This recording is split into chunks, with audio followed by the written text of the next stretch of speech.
On a lovely walk through the woods today. It's such a great feeling.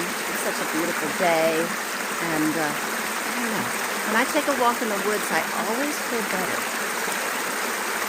There's a creek running by here you may be hearing. And there's a little bit of a hill to climb. And it's just so calming to be here. Have you ever wondered why a walk in a beautiful area lifts your spirits? You know, our bodies are made to move, whether we're having an intense workout at the gym or hiking in the woods. I'm Robin Thomas, and I'm the founder of Living Well Connections, a healthy living community that supports, educates, and empowers us all to make healthy decisions toward a more balanced and fulfilling life.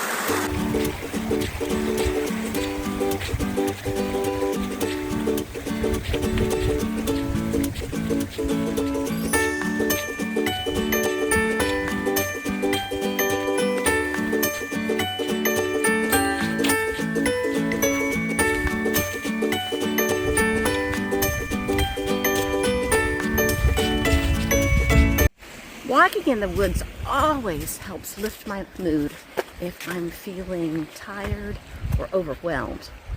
How we think, act, and feel at any moment has a lot to do with our daily lifestyle, including what we eat and how we move our body. I know when I don't exercise for a few days, I start to feel lethargic and grumpy. For the past couple of weeks, we've been learning about the communication between our brain and the rest of our body. Our gut microbiome and the nutrients we eat makes a huge difference in our mood. But how does physical activity picture in this connection? The past 2 weeks, we've been talking about neurotransmitters and their essential role as messengers. You'll probably recognize these common neurotransmitters that play a role in how exercise improves your mood. As we've talked about them before, serotonin is responsible for creating an overall feeling of well-being and happiness. Studies have shown that physical activity increases the firing rates of serotonin neurons, resulting in an increase of serotonin. And this is not simply a temporary increase. There's an increase in the brain of the serotonin precursor, tryptophan, that persists after exercise. Dopamine is another one. It's your primary motivation chemical. It helps regulate movement and learning as well as impacting your mood. Maintaining basic self-care, including daily exercise, is the most efficient way to ensure optimum dopamine levels.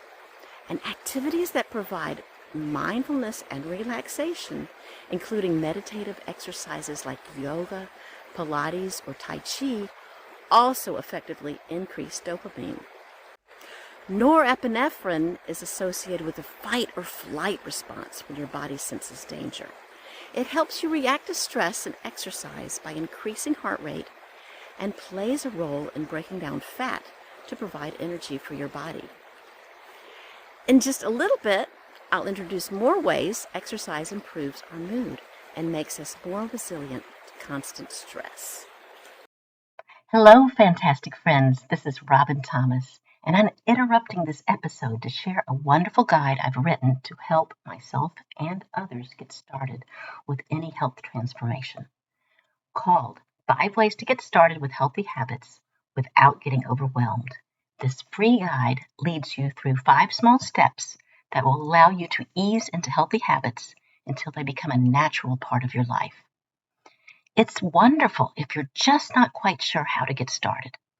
As you feel better, you'll become comfortable with your healthy habits and begin an upward spiral momentum of wellness. As a bonus, you'll be invited to join my healthy living community on Facebook, Living Well Connections, where you will find more information and heart-centered support for living your best life. To get this helpful guide, go to robinthomas.biz/community-support, and I'll put it in the show notes too. Drop in your email and it'll arrive straight in your inbox. Now, let's get back to the podcast.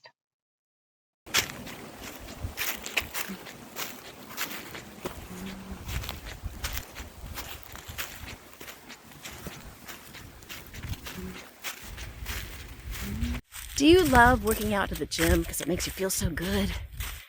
Do you love to run for that runner's high? Or maybe a fast dance is more your style. What's your favorite aerobic exercise?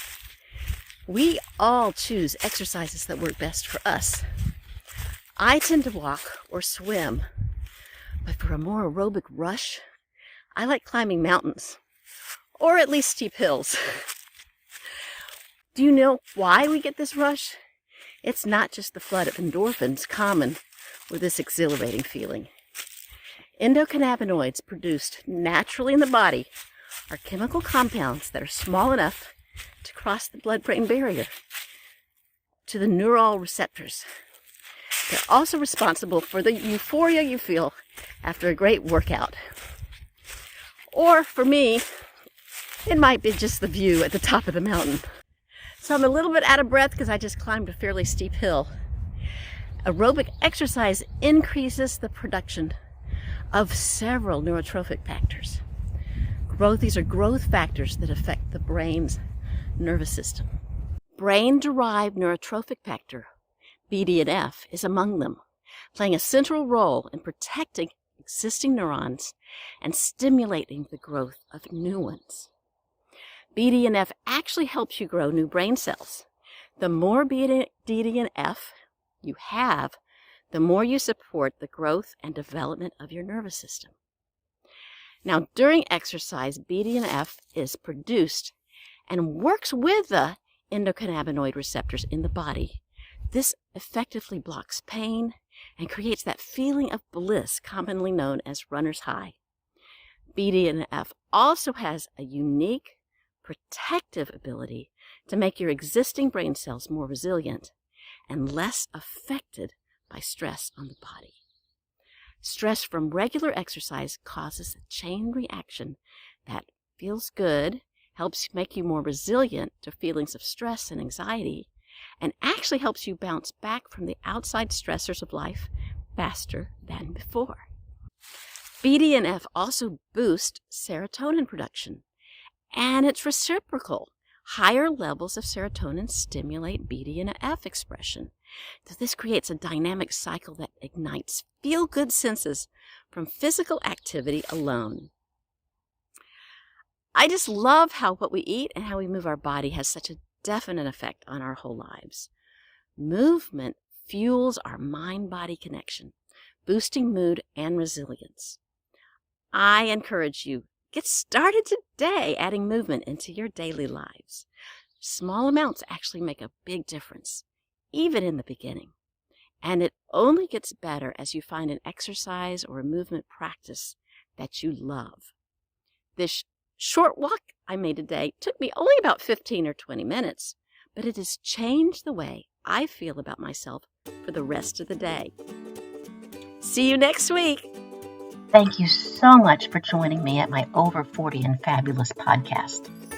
Please let me know if you have any questions about this episode. I will publish new episodes at noon Eastern on Saturdays, so you can listen and watch at your convenience. If this podcast has been helpful for you, please share it on your favorite social media platform or share directly with your fantastic friends. Bye for now, and I'll see you in the next episode.